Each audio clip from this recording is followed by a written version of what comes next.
Olá, pessoal! Estamos de volta com mais uma aulinha aqui no canal da professora Jusmera Ismael. Mas antes de darmos início à nossa aula de hoje, eu gostaria de pedir que vocês se inscrevessem no canal, deixem o seu like e compartilhem com seus amigos, que vai ajudar bastante. E na aula de hoje vamos estudar um pouquinho sobre a representação dos números inteiros no plano cartesiano. Então vem comigo. Representação de pares ordenados de números inteiros no plano cartesiano.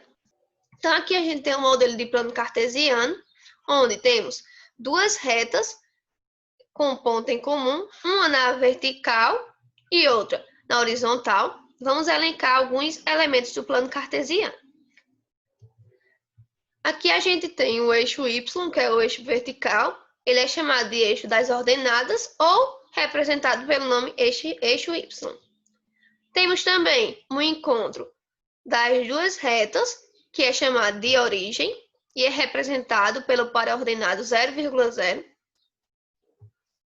E temos também o eixo horizontal, que ele é chamado de eixo das abscissas e representado pelo nome eixo X. Agora a gente vai ver como representar um par ordenado no plano cartesiano. Então, representamos um par ordenado colocando as coordenadas entre parênteses e separadas por vírgula. Por exemplo, aqui a gente tem alguns pontos localizados nesse plano cartesiano.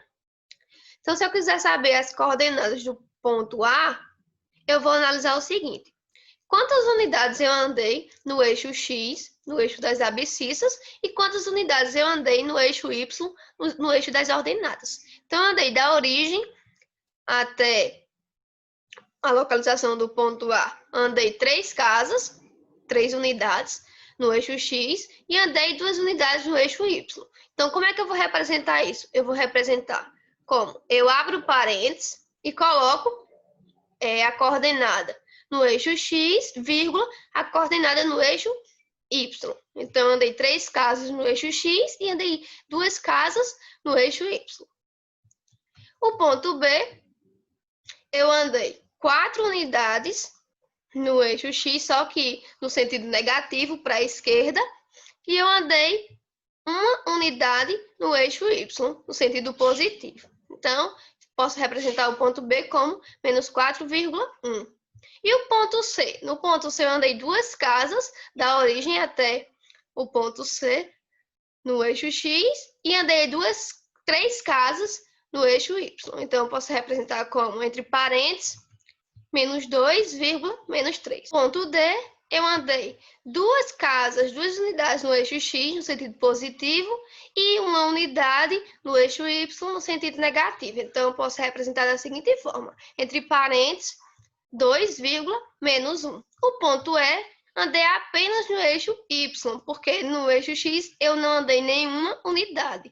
Então, sempre que isso acontecer, andar só em um eixo, eu posso representar a outra coordenada como um número 0. Então, eu posso representar o ponto E como, entre parênteses, 0 em X, porque eu não andei nenhuma unidade em X, mas andei 4 unidades em Y, então 0,4. E por último, o ponto F, eu andei apenas no eixo X. Então, eu andei 2 unidades no eixo X no sentido negativo, então eu posso representar como menos 2,0.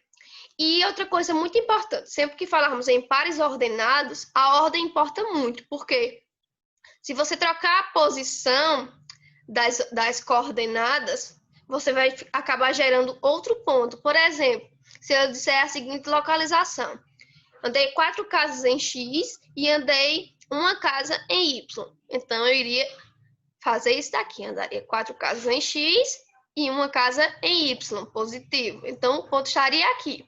Já se eu falar que eu andei 1 casa em X e 4 casas em Y, então eu iria andar 1 casa em X e 4 casas em Y. O ponto estaria aqui. Então, são 2 localizações diferentes. Então, sempre que falar em par ordenado, a ordem importa, tá? Aqui a gente vai ver mais alguns exemplos. Agora, vamos plotar esses números aqui no plano cartesiano.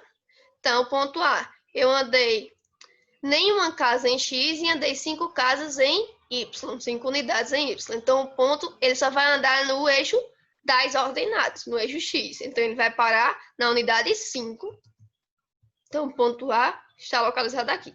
O ponto B, não andei nenhuma unidade em X, só que eu andei 4 unidades em Y no sentido negativo, então abaixo de 0. Então, o ponto B estará aqui.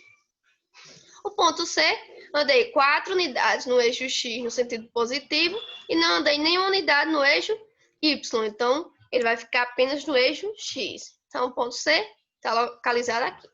O ponto D, andei 2 unidades em X, só que no sentido negativo, e 2 unidades em Y no sentido positivo. Então, o ponto D está localizado aqui. O ponto E, andei 1 unidade no sentido negativo no eixo X e 1 unidade no sentido negativo no eixo Y. Então, andei 1 unidade no eixo X e 1 unidade no eixo Y. Então, o ponto E estará localizado aqui. E o ponto F, andei 3 unidades em X, no eixo das abscissas, e andei 5 unidades em Y. Então, o ponto F estará localizado aqui. Aqui a gente tem um jogo bem famoso, que é o jogo Batalha Naval. Sim, o jogo Batalha Naval a gente está utilizando o plano cartesiano. Só que nesse jogo aqui a gente tem letras e números. Tá, professora? Mas quem é que vai fazer o papel do eixo das abscissas e quem é que vai fazer o papel do eixo das ordenadas? Observe, quem está deitado aqui na horizontal é as letras, então ele vai representar o nosso X. Quem está na vertical é os números, então vai representar o nosso Y.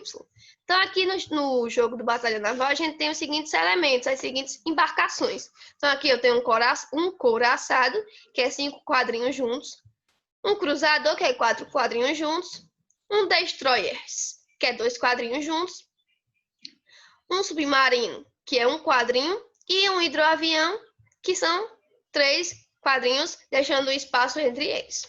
Então, se eu quiser saber a localização do meu couraçado, eu iria dizer a localização. Então, por exemplo, seria, primeiro eu digo a letra, depois eu digo o número. Então, seria A4. Então, seria a primeira localização da nossa embarcação.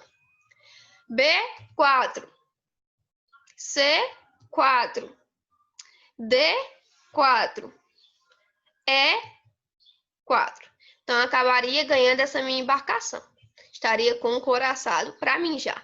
Aí, se eu estivesse jogando com, digamos, com Kívia. Então, o Kívia quiser destruir minha embarcação e eu tenho um destroyer aqui. Então, suponha que ela jogou B2.